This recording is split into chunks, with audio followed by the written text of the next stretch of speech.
Assalamualaikum warahmatullahi wabarakatuh. Halo Sobat Pemburu Kisah, kita jumpa lagi di Mystery Zone.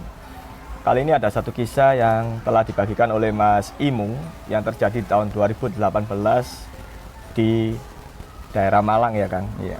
Di salah satu villa ini kisahnya ini. Iya. Nah, kisah apa sih yang dialami oleh Mas Imung ini? Monggo Kang Surya dikisahkan untuk Sobat Pemburu Kisah. Oke Pak Jack, jadi Mas Imung ini punya pengalaman kurang menyenangkan ya ketika dia habis liburan bersama keluarganya, terus kakak-kakak dan keponakannya. Ceritanya itu bermula ketika tahun 2018, saat itu weekend, Mas Imung ini dan keluarga kakaknya serta saudara-saudara yang lain ini memang asik liburan di salah satu villa di daerah Malang.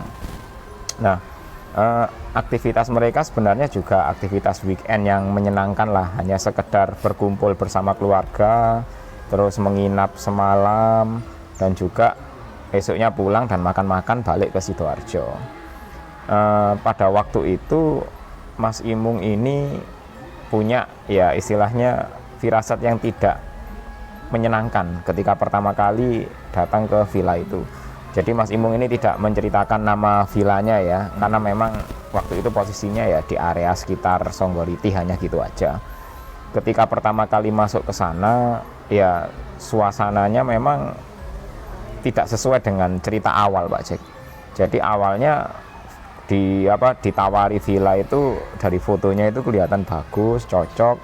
Terus dia juga mendapatkan tawaran itu dari keluarga kakaknya. Dari foto-fotonya yang ditampilkan memang sangat menarik, cukup luas, bersih, dan juga jendelanya kayaknya terang banget gitu. Tapi ketika saya sampainya di lokasi ya agak terkejut juga. Jendelanya memang betul lebar Pak Jack, tapi jendela-jendela itu tertutup oleh banyaknya tanaman. Jadi seolah-olah cahaya matahari itu tidak bisa sepenuhnya masuk ke dalam ruangan. Terus ada beberapa ruangan itu juga tidak seperti yang digambarkan di fotonya. Itu kan kelihatan bersih, kayak ya rapi gitu, tapi waktu ke sana itu di sudut-sudut ruangan, di bawahnya perabotan itu masih banyak kayak debu-debu dan juga kotoran. Bisa jadi mungkin villa itu baru dibersihkan, atau kalau enggak istilahnya memang nggak pernah dibersihkan dan hanya sekedar diberesin ketika ada tamu yang mau menginap gitu aja. Sampai akhirnya karena memang sudah terlanjur menyewa ke situ, lagi pula mereka sudah juga jauh-jauh datang, ya sudah akhirnya mereka nyampe ke sana hanya sekedar naruh barang-barang, kemudian bersih-bersih, barulah melanjutkan ingin jalan-jalan nyari makan gitu. Nah, ketika menjelang malam Pak Jack, Mas Imung ini merasakan beberapa lampu yang di villa itu tidak bisa menyala. Jadi ya agak heran juga, ini kenapa sih kok nggak dirawat seperti ini. Kakaknya juga sempat menelpon ke orang yang bagian maintenance itu, ya katanya mereka, oh ya itu nanti bisa nyala sendiri kok Pak, memang saklarnya agak trouble, jadi tombol saklarnya katanya agak trouble. Dan memang beneran setelah dicoba berkali-kali baru lampunya nyala. Ya bisa jadi memang kurang perawatan atau gimana Pak Cek ya. Sementara Mas Imung ini saat itu karena mungkin asik dengan keluarganya ya, mereka ya membiarkan anak-anaknya terus ponakannya itu main bareng-bareng gitu Pak Jan. Nah, keluarganya Mas Imung waktu itu membawa 4 anak-anak, dan keempatnya ini ya masih berusia anak-anak sekolah lah. Kebetulan paling kecil itu masih TK. Nah, mereka berempat ini seperti layaknya anak-anak ketika main ke villa ya istilahnya berlarian di dalam ruangan, terus juga main keluar, karena memang di luar itu ada area kayak semacam bukan kebun, kayak taman gitu Pak Jack ya. Itu yang memang tanamannya sudah cukup banyak banget. Jadi ya kelihatan agak, kalau istilahnya orang Jawa Timur itu belukarnya itu tinggi-tinggi dan istilahnya itu singup gitu. Singup agak menakutkan gitu. Tapi namanya juga anak-anak, mereka asik aja main ke sana, dinikmati, nggak peduli sampai menjelang malam, padahal lampu-lampu udah dinyalakan, mereka masih asik main. Hingga akhirnya karena mungkin mereka bersiap hendak nyari istilahnya nyari makan atau jalan-jalan lagi di malam harinya, karena anak-anak itu masih belum mandi, Mas Imung ini diminta untuk manggil anak-anak supaya cepat-cepat masuk ke dalam villa gitu. Akhirnya Mas Imung keluar nyari keponakannya, Dan yang paling kecil ini keponakannya cewek itu waktu balik itu Pak Jack, seluruh tubuhnya itu kayak banyak bentol-bentol gitu Pak Jack. Dan mungkin bagi orang-orang yang melihatnya itu ya, jangan-jangan ini anak-anak ini habis main-main ke semak belukar, jadi dia itu terkena ulat atau terkena apa. Tapi waktu Mas Imung ketemu dengan ponakannya paling kecil itu, dia itu si ponakan itu menangis. Dan rasanya badannya yang bentol-bentol itu ternyata bukan hanya di area luar saja, bahkan di bagian lengan atas sama kakinya yang itu tertutup pakaian itu Pak Jack, itu juga terdapat bekas bentol-bentol. Jadi ya kalau menurut perhitungan Mas Imung ini bukan dari ulat, jangan-jangan anak ini habis makan apa tadi siang itu, mereka mungkin mengkonsumsi makanan yang membuat si anak ini alergi. Dan si bocah ini dia agak menangis gitu aja karena mungkin merasakan gatal dan tidak nyaman di tubuhnya ya. Akhirnya diajak masuk di dalam ruangan itu ya, istilahnya orang-orang juga mulai bingung, keluarganya Mas Imung, lu ini dari mana sih, kena ulat atau mungkin kena serangga. Padahal ya Mas Imung merasa kayaknya bukan, kalau kena ulat atau serangga mungkin ya hanya di titik tertentu, tapi ini kok sampai seluruh tubuhnya kok sampai begini, bahkan di dalam-dalam pakaiannya kok juga ada bekas bentol-bentol merah gitu. Hingga akhirnya salah satu saudaranya yang laki-laki itu sempat bilang, iya tadi itu main di semak belukar sana, terus ada anak lain, kayaknya anak yang anak kampung sini, terus dia ini dikasih mainan kayak seperti dari kayu gitu. Anak yang paling kecil itu nggak mau, si balita ponakannya Mas Imung yang cewek ini nggak mau. Terus kayaknya si anak itu marah gitu. Akhirnya ketika ditanyai, si perempuan ini, bocah kecil perempuan ini, dia sempat bilang, iya tadi ada anak di sana itu ngasih mainan, tapi mainannya jelek, aku nggak mau. Nah terus dia marah sama kamu, iya marah, akhirnya makanya itu aku pulang. Oh ya sudah, makanya kalau jangan main sampai jauh-jauh ke semak belukar. Terus kalau ketemu anak lain ya sudah, jangan main bareng, nanti takutnya kan berantem berkelahi. Anak-anak kan biasa Pak Jack, kalau ketemu seumuran kan kalau nggak suka kan ya biasanya berantem gitu. Tapi anehnya si cewek yang anaknya yang cewek ini sempat bilang, iya tadi anaknya ikut sampai ke depan rumah. Mas Imung agak bingung juga, perasaan tadi dia hanya ngelihat keponakannya saja, empat-empatnya ini, kenapa kok tadi katanya ada anak yang ngikutin. Ditanyai, dia sembunyi di mana, kok nggak ada anak lagi. Dia itu masih nunggu di luar, nggak berani masuk, karena mungkin khawatirnya Mas Imung ya memang ada anak yang memang iseng, anak warga sekitar yang memang lagi pengen main bareng tapi istilahnya nggak cocok dengan ponak-ponakannya. Akhirnya dia nggak berani masuk. Ya sudah, Mas Imung segera, ya sudah nanti kalau ketemu lagi aja diajak main. Ya akhirnya anak-anak ini diminta untuk mandi Pak Jack. Ketika malam hari mereka bersiap-siap keluar naik mobil bareng-bareng untuk sekedar keluar nyari makan.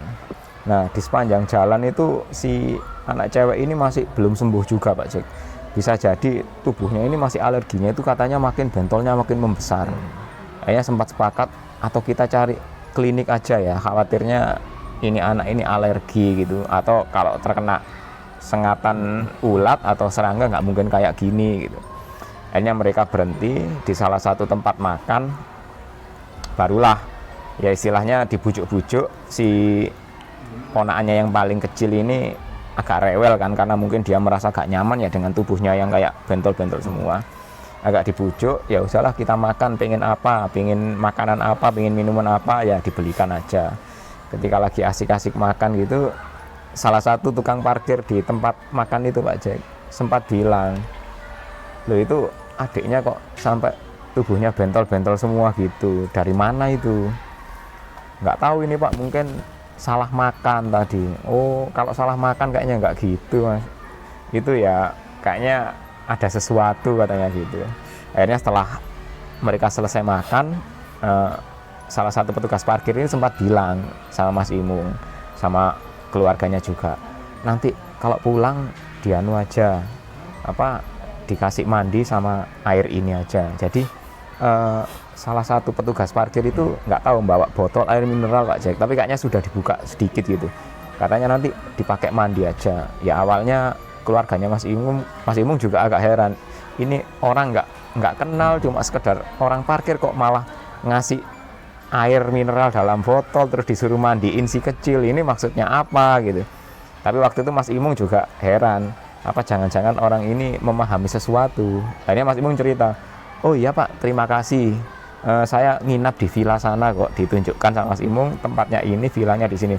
Oh iya, enggak apa-apa, buat mandi si anak aja, kalau nanti dicampur dengan air nanti sisanya nggak apa-apa, sudah buat sekedar nyiram-nyiram di depan pintu masuk. Mas Imung nangkep karena dia tahu berarti si ponakannya ini sakit gatal-gatal itu bukan karena alergi atau serangga atau mungkin ulat, tapi memang karena ada sesuatu yang tidak bisa dilihat secara kasat mata. Sementara kakak-kakaknya Mas Imung, mulai dari kakaknya, masnya, mbaknya itu kayaknya agak nggak percaya gitu, malah agak berpikiran buruk Pak Jack. Wah, ini ngapain sih kok dikasih air, ini air apaan gitu, toh botol air mineralnya juga sudah dibuka, bukan air mineral yang baru. Terus lagi pula apa kita ini mungkin bayangannya waktu itu katanya Mas Imung jangan-jangan dikasih air disuruh bayar gitu Pak Jack. Padahal ya petugas parkir itu kayaknya sukarela. Setelah itu ya sudah, biar aku aja yang bawa katanya Mas Imung.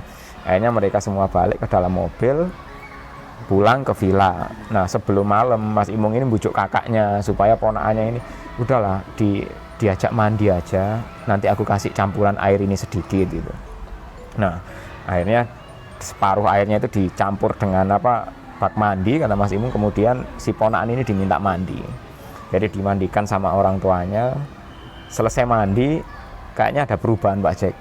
Si ponakan kecil yang tadinya rewel banget dan agak sulit gara-gara tubuhnya bentol-bentol semua itu, kayaknya mulai kelihatan kayak dia itu sudah agak nyaman walaupun masih bentol semua, masih sudah mau tidur gitu Pak Jack.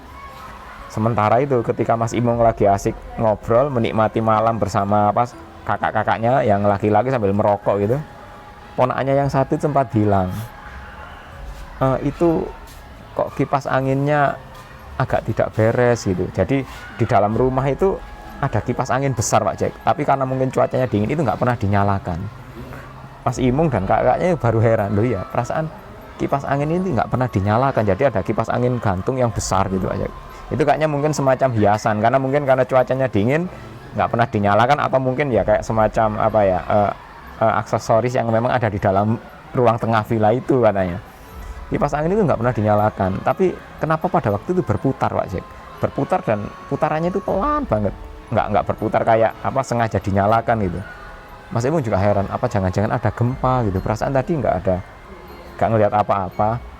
Dan si ponakan sempat bilang, lo itu anak kampung sebelah atau anak yang tadi di luar itu ada di atas itu Om. Loh, maksudmu siapa? Yaitu anak yang tadi mau ngasih adik mainan dari kayu itu ada di atas. Kaget Mas Imung, perasaan dia dan kakak-kakaknya yang lain asik merokok di depan ruangan itu nggak melihat apa-apa Pak Jen. Tapi di ruang tengah itu kok si ponakannya ini yang agak besar ini kok ngelihat bahwa di situ memang ada seorang anak yang lagi nangkring di atasnya kipas. Mas Imung dan lain-lain kaget. Sudah aja. Sambil beberapa ada kakaknya yang berdoa, ada yang dia nyalakan lampu, semua pintu ditutup. Terus si anak ini diminta, sudah ayo tidur sama mama, itu biarin, itu paling anaknya nyariin adikmu katanya gitu. Disuruh tidur ke dalam ruangan. Mas Imung langsung rembukan, dia nggak kepingin rame lah karena khawatir kakak-kakaknya sama istri kakaknya kan takut Pak Jack. Katanya dia sudah aja, kita nggak usah, istilahnya nggak usah nongkrong di luar, kita di dalam ruangan aja wis, kita nggak usah tidur, kita jaga di ruangan aja, aku tak keluar sebentar kata Mas Imung. Dia ingat tadi sisa air mineral separuh itu disuruh untuk nyiramkan ke depan pintu Pak Jack. Jadi Mas Imung dengan agak sedikit ketakutan, dia itu ngambil sisa air mineral yang tadi diberi sama tukang parkir yang tidak dikenal tadi itu. Dia segera masuk keluar ke ruangan, dan beberapa tempat-tempat mau masuk ke dalam villa itu kayak pintu depan, pintu samping, terus pintu dari ke arah dapur, dia mulai kasih air dengan sedikit-sedikit gitu ya. Mas Imung waktu itu sudah nggak ingat lagi, yang penting dia berdoa sebisanya, entah itu hanya sekedar membaca doa surat-surat pendek atau apa, pokoknya dia berdoa aja, dia pokoknya niatannya ya yang penting jangan sampai ganggu lah gitu. Dia berdoa sebisanya, seadanya. Habis itu dia masuk ke ruangan lagi dan berjaga sampai tengah malam. Dan alhamdulillah setelah kejadian itu Pak Jack, yang paling terasa bagi Mas Imung dan saudara-saudaranya, lampu-lampu ruangan yang tadinya itu agak redup, itu kok kayaknya itu semakin agak terang gitu aja. Ada suatu keanehan di situ. Padahal ya Mas Imung ya mungkin nggak lama lah, belum 1 jam habis. Ya istilahnya memercikkan air itu ke sekeliling pintu-pintu masuk ruangan villa. Tahu-tahu ya lampu yang tadinya terasa katanya agak suram gitu ya. Itu tahu-tahu agak terang, benderang, dan ruangan itu rasanya itu kayak sudah beda gitu. Terus bau-bau ruangan yang lembab itu tiba-tiba sedikit menghilang, dan baunya itu seger kayak udara yang di luar, yang memang udara pegunungan yang sejuk, segar, dan istilahnya nyaman gitu. Hingga akhirnya sampai pagi Mas Imung dan kakak-kakaknya yang cowok ini nggak tidur. Mereka sampai pagi, barulah di pagi harinya setelah memang dirasakan oh ya situasi benar-benar nyaman, dan ponakannya Mas Imung yang paling kecil itu bentol-bentolnya udah hilang Pak Jack. Tapi memang masih ada bekas-bekas warna merah. Tapi katanya Mas Imung warna merah itu bukan karena bekas bentolnya, tapi karena mungkin si ponakannya itu digaruk. Iya, jadi itu bekas masih merah-merah itu bekas garuan, bukan bekas bentol-bentol akibat ya mungkin hal-hal yang tidak diinginkan itu tadi. Esok paginya mereka segera ya aktivitas biasa, sarapan, tapi ya kayaknya hari itu gantian Mas Imung dan kakak-kakaknya yang pagi itu tidur Pak Jack. Hingga akhirnya siang hari mereka keluar dari villa, selesai semua, alhamdulillah mereka perjalanan pulang sampai Sidoarjo nggak ada kendala apa-apa. Ya cuman itu yang kejadian yang luar biasa dialami Mas Imung. Akhirnya ya setelah kejadian itu barulah kakak-kakaknya dan keluarganya yang lain itu agak setengah percaya. Ya udah lain kali kalau nyari villa mending kita cari yang memang udah terbiasa lah istilahnya. Kalau udah sering ke villa itu dirasa nyaman ya sudah kita ke situ aja. Karena kemarin itu kayaknya iseng-iseng coba-coba Pak Jay. Kebetulan ada yang harganya kok agak bersaing, terus tempatnya juga lebar, ada dapurnya, ada lain-lain, mereka nyoba ke sana. Tapi kenyataannya malah ada gangguan yang tidak diinginkan. Jadi itu kisahnya Mas Imung itu Pak Jay. Iya, jadi kalau orang Jawa itu ada istilah sawanan mungkin kan. Iya, karena mungkin anak kecil yang paling peka Pak Jay. Biasanya anak kecil kalau sawan gitu, bentol-bentol atau merah. Kayak alergi gitu ya. Oke, Mas Imung, terima kasih telah berbagi kisah dengan kami. Dan untuk sobat pemberi kisah, jangan lupa untuk selalu like, subscribe, serta ikuti terus kisah-kisah kami selanjutnya. Assalamualaikum warahmatullahi wabarakatuh. Bye-bye.